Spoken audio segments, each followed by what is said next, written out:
So you have already learned about digestion, enzyme, alimentary system. Now you have to learn about absorption, assimilation and digestion. Absorption क्या है?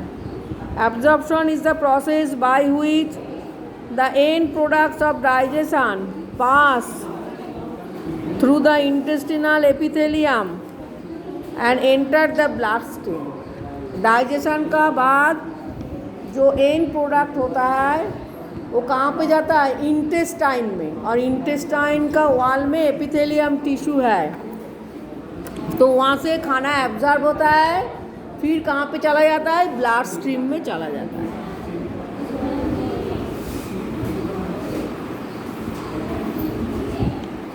Digestion of various foodstuff is completed in the upper part of the small intestine, whereas the end products of digestion are absorbed in the lower part of the small intestine. पहले intestine का अपर and lower दो part है, दोनों में ही क्या है? खाना absorb होता है.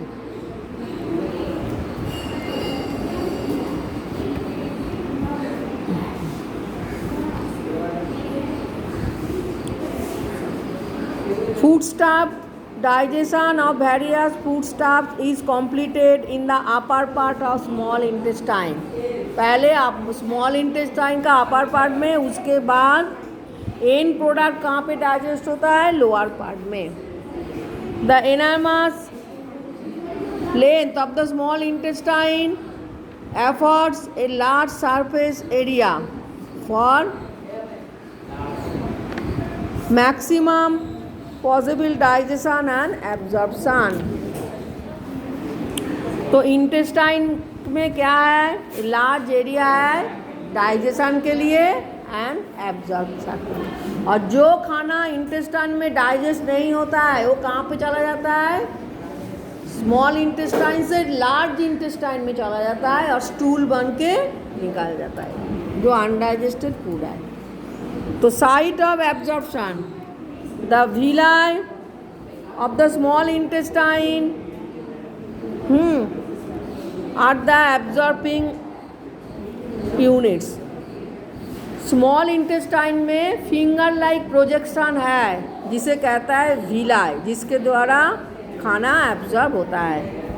अच्छा, there are about 5 million villi in the human intestine with total absorbing area. 5 million villi है वहाँ पे, बहुत सारा.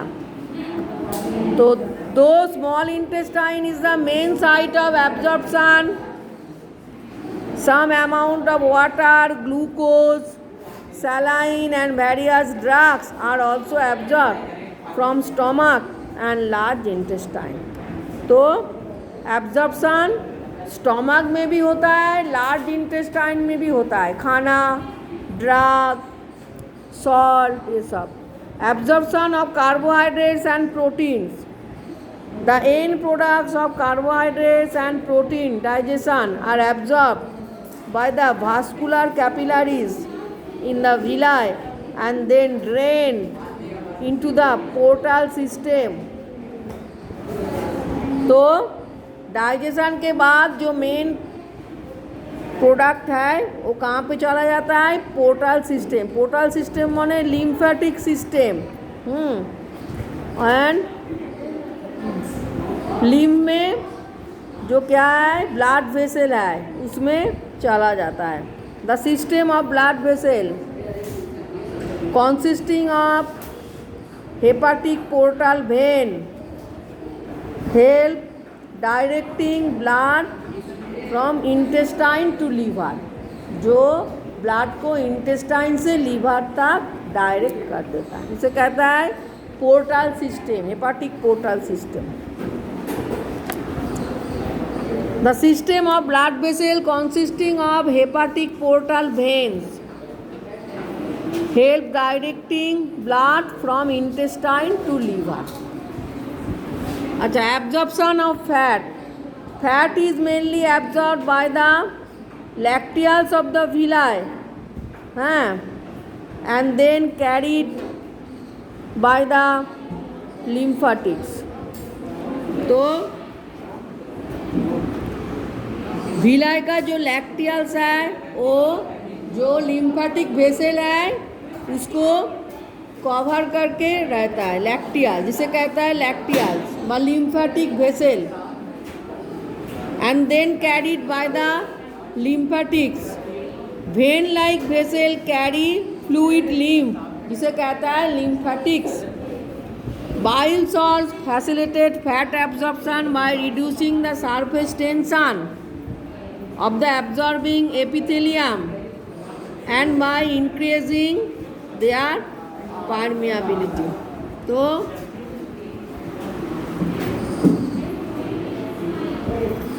कार्बोहाइड्रेट, प्रोटीन, ये जो खाना है, फूड है, वो कहाँ पे एब्जॉर्ब होता है? विलाए जो लिम्फेटिक सिस्टम है, लिम्फेटिक क्या है, कैपिलरी है, वहाँ पे एब्जॉर्ब होता है। और विलाए जो एपिथेलियम टिश्यू है उसके द्वारा, and by increasing there permeability.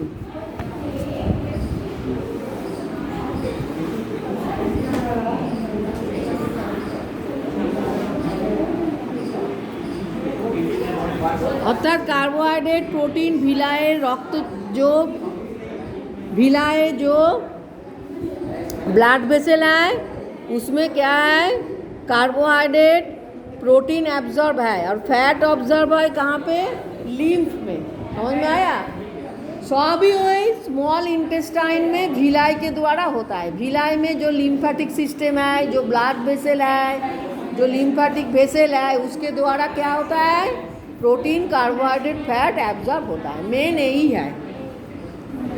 अच्छा, नेक्स्ट होच्छे assimilation, the process by which the absorb simple food particles are transported to tissue cells through blood और lymph and utilized for the formation of protoplasm is called assimilation. पहले तो खाना digestion होता है, उसके बाद क्या होता है? एब्जॉर्प्शन होता है स्मॉल इंटेस्टाइन के द्वारा। उसके बाद क्या होता है? एसिमिलेशन। एसिमिलेशन होच्छे जो खाना एब्जॉर्ब हुआ वो transfer to tissue cell, tissue cell में जाता है। और सेल के अंदर क्या है? सेल के अंदर है प्रोटोप्लाज्म। तो प्रोटोप्लाज्म फॉर्मेशन में हेल्प करता है। और किसके द्वारा जाता है? ब्लड के द्वारा। एसिमिलेशन, एसिमिलेशन मतलब सेल के अंदर खाना जाके क्या करता है? प्रोटोप्लाज्म फॉर्म करता है।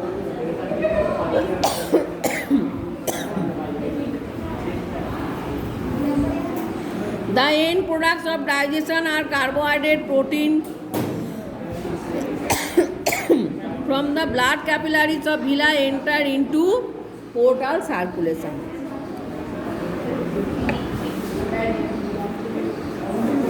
पोर्टल सर्कुलेशन होने के बाद कहाँ पे जाता है? लीवर में।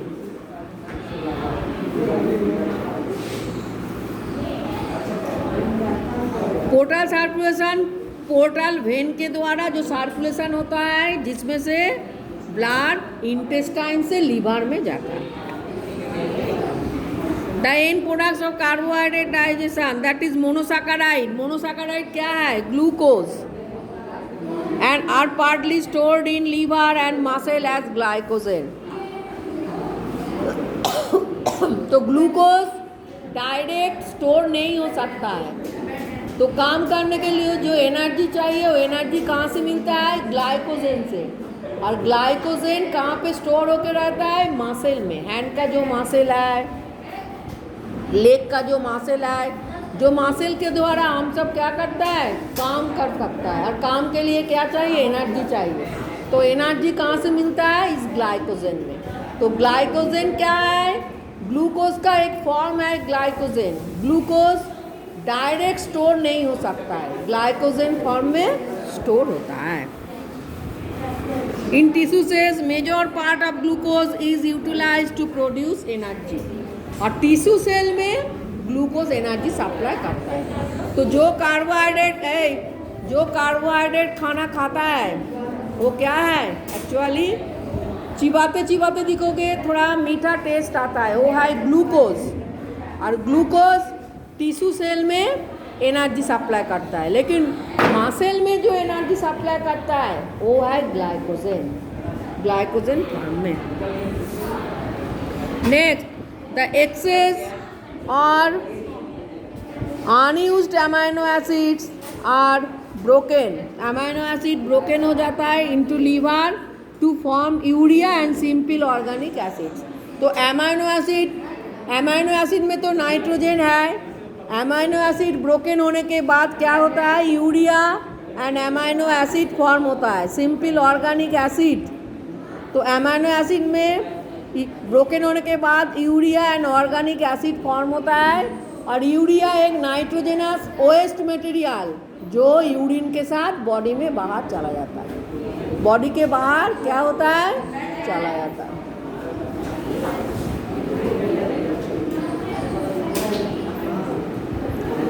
यूरिया হচ্ছে nitrogenous waste which is excreted through urine, urine के द्वारा बाहर चला जाता है। Next, fatty acids and glycerol are reunited to form fat so that they may be stored in the fat depots for future use। तो fat कहाँ पे deposit होके रहता है, स्किन के नीचे, स्किन के नीचे एक लेयर है, वहाँ पे क्या है, फैट डिपोजिट होके रहता है।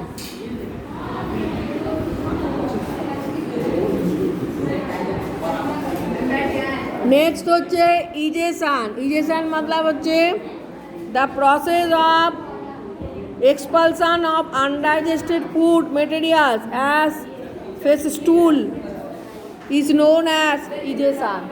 जो खाना हजम नहीं होता है वो स्टूल बन के निकल जाता है, इस प्रोसेस को क्या बोलता है, इजेशन। तो जो स्टूल है उसका कलर क्या है, येलो कलर हो सकता है, रेडिश कलर हो सकता है। The colour of the faeces is due to the presence of stercobilin. Stercobilin क्या है, एक बाइल पिगमेंट है, बाइल पिगमेंट जो गॉल ब्लैडर से सिक्रेशन होता है, bile derived from the bile pigments bilirubin and biliverdin. Bilirubin biliverdin और दो बाइल पिगमेंट है जिसके वजह से स्टूल का कलर क्या होता है, येलोइश होता है, ग्रीनिश होता है, रेडिश होता है। तो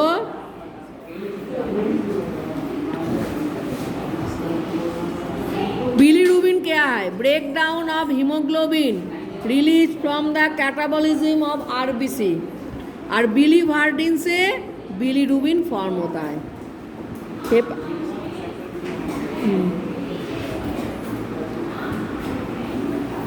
और स्टूल में एक ऑर्डर आता है, कहाँ पे, faeces steeply due to aromatic substances like indole, skatole, ये सब सब्सटेंस है जिसमें से स्टूल से क्या होता है, एक बदबू आता है तो स्टूल में से।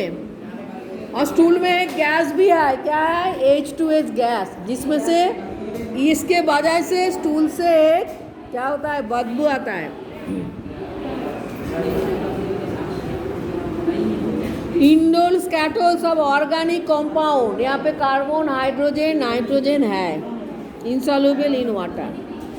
ताहले ये पूरा प्रोसेस है absorption, assimilation and egestion.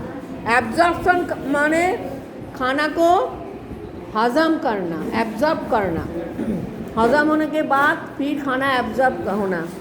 Assimilation मतलब वो खाना एब्जॉर्ब होने के बाद ग्लूकोज फॉर्म में सेल में जाता है और ग्लाइकोजन फॉर्म में स्पेसी में मसल में स्टोर होके रहता है और एनर्जी सप्लाई करता है। ग्लूकोज सेल में और मसल में ग्लाइकोजन एनर्जी सप्लाई करता है। और इजेशन मतलब जो खाना डाइजेस्ट नहीं होता है वो स्टूल बन के क्या होता है, निकल जाता है। इस प्रोसेस को बोलता है इजेशन। अंडरस्टैंड?